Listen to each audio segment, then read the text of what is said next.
بسم اللہ الرحمن الرحیم رب اشرح لی صدری ویسر لی امری واحلل عقدۃ من لسانی یفقہوا قولی صدق اللہ العظیم۔ محترم ناظرین و سامعین، السلام علیکم ورحمۃ اللہ وبرکاتہ۔ امید ہے کہ آپ حضرات خیریت سے ہوں گے۔ اس ویڈیو سے پہلے ہم نے ایک ویڈیو آپ کے سامنے پیش کیا جس میں علم نفسیات کیا ہے، علم نفسیات کی تعریف بیان کی گئی۔ اب میں آپ کے لیے اس کے بعد والا سبق لے کر آیا ہوں۔ علم نفسیات کیسے سیکھنا چاہیے، علم نفسیات کس راستے سے سیکھنا چاہیے، علم نفسیات کیا بچوں کے نفسیات کو جاننے کے ساتھ ساتھ ہمارے اندر بھی نفسیات سے آگاہ ہونا چاہیے، یہ کیا ہے، اس کو ہم آپ کے سامنے پیش کریں گے۔ بچوں کی نفسیات سے قبل والدین و اساتذہ کی خود اپنی نفسیات سے واقفیت خود آگاہی کہلاتا ہے۔ اس لیے اپنی نفسیات کا خود مطالعہ کرنا یا کسی ماہر نفسیات سے اپنی نفسیات کا مطالعہ کروانا چاہیے۔ 4 نکات سے نفسیاتی مطالعہ کریں۔ نمبر 1 سیرت یعنی بیہیونگ، نمبر 2 کارکردگی یعنی پرفارمنس، نمبر 3 اخلاق یعنی افیبلٹی، نمبر 4 وضاقتہ یعنی فیچرنگ۔ سب سے پہلے اپنی سیرت سے متعلق مطالعہ کرتے ہیں۔ عام طور پر سیرت نگاری میں زندگی کے حالات بیان کیے جاتے ہیں، لیکن نفسیات کے مضمون میں سیرت سے مراد کسی شخص کے مزاج، جذبات، انداز گفتگو وغیرہ کا مطالعہ کرنا، کمزوریوں کو دور کرنا، اچھائیوں کو بڑھانا ہے۔ اس لیے ہمیں چاہیے کہ ایسی کتابوں کا مطالعہ کریں۔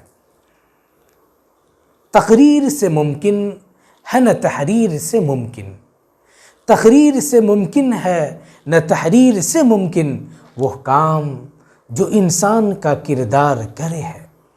ماں باپ و معلم کو سب سے پہلے اپنے مزاج کا مطالعہ کرنا چاہیے۔ اسے یہ دیکھنا چاہیے کہ اس کو جلد غصہ تو نہیں آتا ہے۔ اگر اس کا مزاج سخت و گرم ہے تو یہ تعلیم و تربیت میں نقصان دہ ہے، اس لیے کہ اللہ تعالیٰ نے حضور صلی اللہ علیہ وسلم کے مزاج کی تعریف فرماتے ہوئے کلام پاک میں فرمایا وَلَوْ كُنْتَ فَظًّا غَلِيظَ الْقَلْبِ لَانفَضُّوا مِنْ حَوْلِكَ، اگر آپ سخت دل ہوتے تو یہ صحابہ آپ کے قریب جمع نہ ہوتے۔ یہ آیت سورہ آل عمران آیت نمبر 159 میں آپ جا کر دیکھ سکتے ہیں۔ اس لیے والدین و معلم کو سخت مزاجی اور گرم مزاجی سے پرہیز کرنا چاہیے، خود کو بتکلف و خوش مزاج بنانا چاہیے۔ حدیث پاک میں غصہ کو قابو میں کرنے کا جو طریقے بتائے گئے ہیں اسے اختیار کرنا چاہیے۔ یہ سوچنا چاہیے کہ ایک طبیب مریض کے علاج کے وقت اس پر خفا نہیں ہوتا، اسی طرح ہم ان بچوں کے طبیب ہیں یعنی ڈاکٹر ہیں، ہمیں ان پر غصہ نہیں ہونا چاہیے۔ ایک ہے غصہ ہونا، ایک ہے غصہ کا اظہار کرنا۔ اگر کوئی کسی پر غصہ ہوتا ہے تو اس کے اپنے نفس پر قابو نہیں ہوتا، جب مارتا ہے تو بے تحاشا مارتا ہے، جس سے بچوں کو جسمانی نقصان پہنچتا ہے۔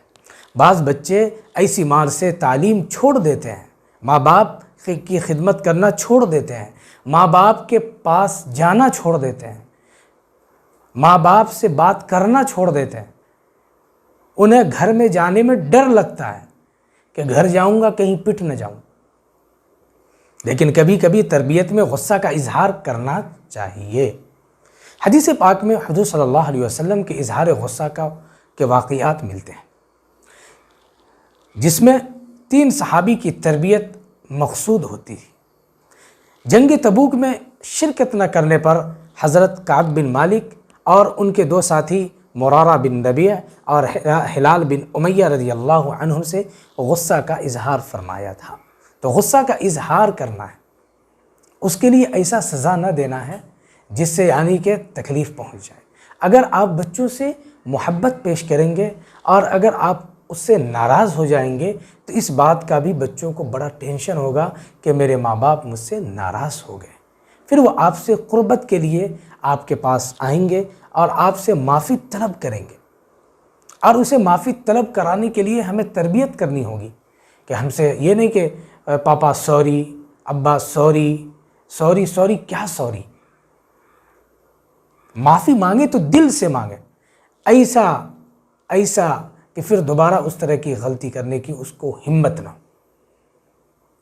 تو اگر اس طریقے سے ہم اپنے بچوں کو لے کر چلیں گے تو انشاءاللہ یہی بچے ہمارے لیے کامیاب ثابت ہوں گے، کامران ثابت ہوں گے، خدمت گزار ثابت ہوں گے۔